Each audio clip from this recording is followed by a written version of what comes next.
então uma ponte de ligação entre a medicina chinesa e a síndrome de ovários policísticos, a SOP, que a gente já viu aí, que é uma disfunção endócrina, uma disfunção metabólica. E não só com foco lá nos ovários, como a gente normalmente costuma ter, até por causa do nome da síndrome, né? Então, na medicina chinesa, a gente vai ter diferentes padrões de desarmonia, né, que vão ser aí acometidos. Então, a gente vai enxergar pacientes com diferentes disfunções e que vão estar originando aí a SOP pela medicina ocidental. De uma forma geral, a gente tem que avaliar então o yin e o yang, né? O yin vai ser sempre aquela parte estrutural, aquela parte mais densa, palpável, que seria na medicina chinesa a mulher, né? A mulher ela tem o ciclo menstrual, então ela é como se fosse mais estrutural. E o homem, a gente vai ser a pessoa mais yang, né? Então, que é mais do fazer, do movimento. O yang a gente não consegue palpar, ele não é estrutural. Então, como a mulher tem um ciclo menstrual, tem o sangue que é palpável, a mulher fica mais para característica yin e o homem para yang. Mas claro que a mulher dentro do ciclo, ela vai ter também os dois períodos e o homem também vai ter a sua parte yin. Mas aqui é importante ressaltar porque normalmente quando a gente tem uma disfunção na parte reprodutiva da mulher, a gente pede para ela parar um pouco e enxergar como é que tá o teu ritmo de vida, né? A mulher ela tem que ser mais tranquila, mais interna, ela é aquela mulher, aquela pessoa mais acolhedora, né? Esse seria o nosso feminino, a nossa base. Então essa mulher talvez está fazendo muita coisa, ela está tendo um papel muito yang. E aí a gente pede para ela primeiro ver como é que tá esse emocional, como é que tá essa cabeça, se tá a 1000 por hora ou como é que isso está funcionando. Sobre os padrões, então, de desarmonia, eu vou citar alguns, tá? Não vou citar todos, porque podem ser diferentes meios para essa mulher estar chegando na SOP, né, pela medicina chinesa. Mas eu vou citar os principais. E, mesmo assim, dificilmente uma paciente vem com SOP com um só desequilíbrio, né? Porque a gente tem que pensar que a SOP ela já é lá a ponta do iceberg. Então tem um monte de coisa acontecendo aqui embaixo que a gente não enxerga. E quando a gente vê efetivamente essa síndrome metabólica, né, até por uma questão de uma doença mais séria, a gente normalmente enxerga lá a ponta do iceberg, nos avisando que tem um problema maior aqui embaixo. Então, dificilmente vai ser um padrão só de desarmonia, normalmente vai ter algumas combinações, até porque quem já acompanha aqui viu, eu já coloquei o ciclo dos 5 elementos que estão relacionados aos órgãos e vísceras. Então, quando a gente tem o acometimento de algum órgão, se a gente não fizer a base ali dessa disfunção, tentar ajudar nessa base, ele vai ir afetando o ciclo inteiro, né? Os outros órgãos e as outras vísceras também. Então, é importante desse nosso cuidado. Mas vamos falar aí em separado dos padrões de desarmonia, né? A gente vai ter a deficiência de Yang de Yin. Então, essa paciente é uma paciente que pode ter sobrepeso, tá? E normalmente ela vai ter uma baixa libido, pode ter presença de dor lombar, dor nos joelhos, isso é bem característico.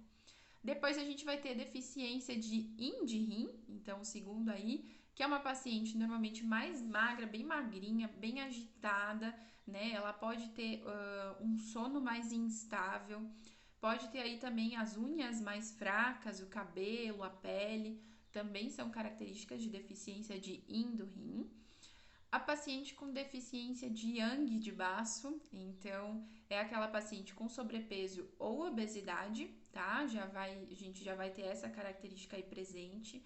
Muito cansaço, é uma paciente também muito mental, então às vezes ela chega a esgotar esse mental. Tem que dar uma olhada aí para a questão de pensamentos, de atividades mentais e alimentação, os dois são fundamentais para o baço. E é aquela paciente que sempre que vai se batendo nos cantos vai ficando com um roxinho, né? Então, tô com um roxo aqui na minha perna, nem sei de quando, mas é que eu me bato, eu fico logo roxa. Por quê? Porque o baço, né, esse yang do baço, ele não tá conseguindo segurar o sangue nos vasos. E aí ficam esses roxinhos aí na pele. O quarto que eu vou falar, deficiência de, perdão, mucosidade fleuma, tá? Então, a mucosidade fleuma normalmente ela tá presente em todas as pacientes que têm SOP, junto com algum padrão de desequilíbrio, de desarmonia, porque a mucosidade é vamos pensar que é como se fosse uma gosma dentro do nosso corpo, né? E aí não consegue mover nada ali dentro. O que seria essa gosma, né? Essa formação? A gente pode pensar em cistos, em miomas. Então é como se estivesse ali preso e não consegue se mover. Pensa uma gosma nos meridianos, como é que aí a gente vai conseguir movimentar essa energia e esse sangue? Não tem como, tá? Então a mucosidade é bem característico, mas tem sim pacientes que têm num aspecto bem alto, então deficiência de sangue de baço e piora muito, a gente vai também estar gerando uma mucosidade fleuma. E por último que eu vou falar aqui, o quinto, então, estagnação de ti do fígado, né? O fígado ele está relacionado muito ao emocional, então todos os órgãos têm alguma relação com o emocional, mas o fígado está usando muito, né? Essa relação emocional. E aí a gente vai ter a questão de, pessoas que, tô engolindo sapo, né? Aquela sensação que eu tô sempre engolindo sapo, tô prendendo algumas coisas que eu não posso falar, ou tô muito estressada, tô muito irritada, né? Aquela paciente que tem uma TPM ao longo de um período muito grande, então vai ser a estagnação de ti do fígado.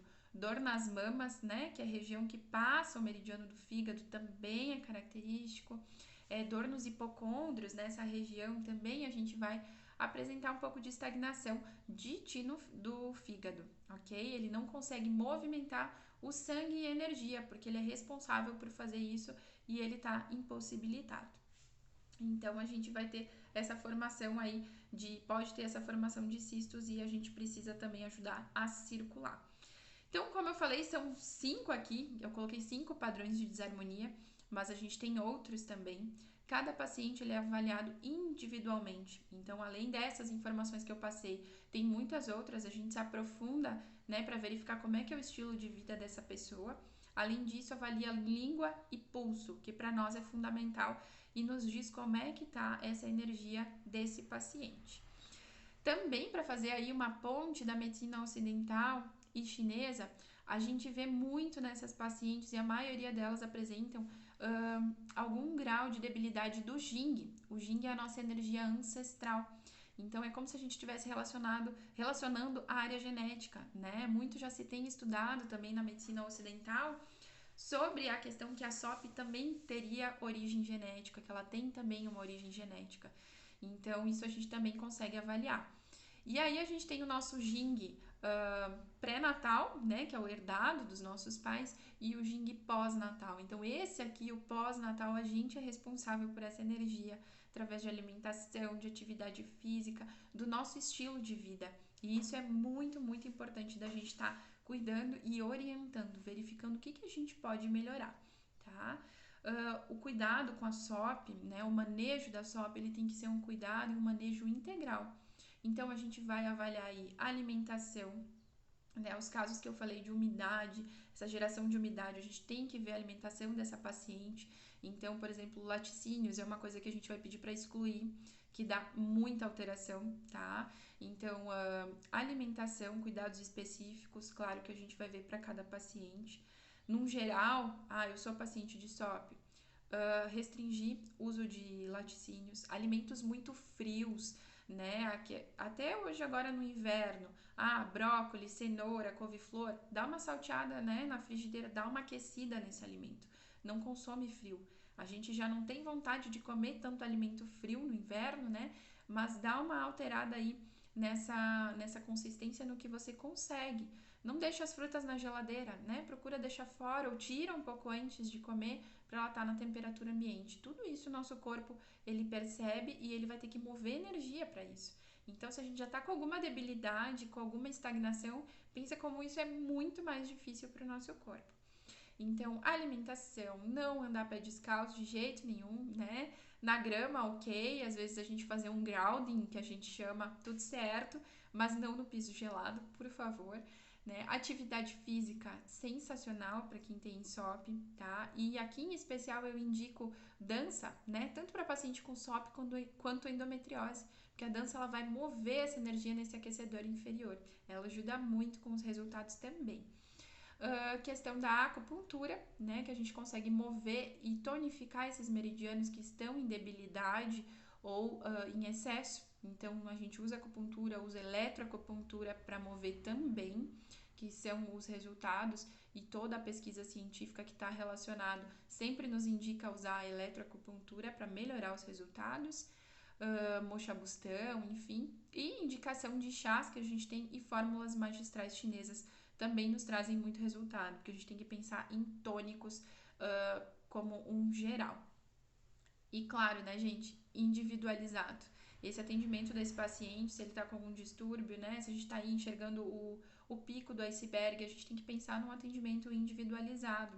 E a SOP, ela não é uma disfunção, eu quero engravidar e agora eu vou pensar na SOP. Não, ela é uma disfunção que ela tem que ser olhada o quanto antes possível, né? É a saúde dessa paciente. E mesmo depois que ela engravidar, que ela tiver o filho, ela vai seguir com essa síndrome na vida dela. Então, são manejos que a gente tem que ter, né? Maneiras de manejar e conviver da melhor forma possível com essa síndrome e pensando sempre que tem um olhar para a tua saúde, ok? Eu espero que eu possa ter ajudado a clarear aí um pouquinho essa noção sobre SOP, né, na visão da medicina chinesa, que você também tenha se encontrado um pouquinho, enxergado talvez o que pode melhorar, o que pode estar pensando além disso. E lembre-se, como eu falei no início do vídeo, primeira questão, emocional, o yin, o feminino.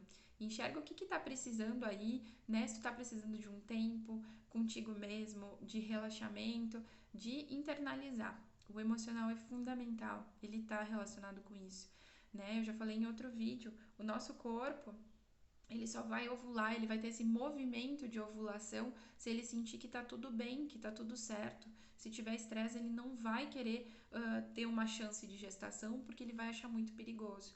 Então é importante essa ligação da gente estar avaliando, ok? Eu vou seguir ainda com uma postagem sobre algumas dicas durante a semana e qualquer dúvida eu fico à disposição.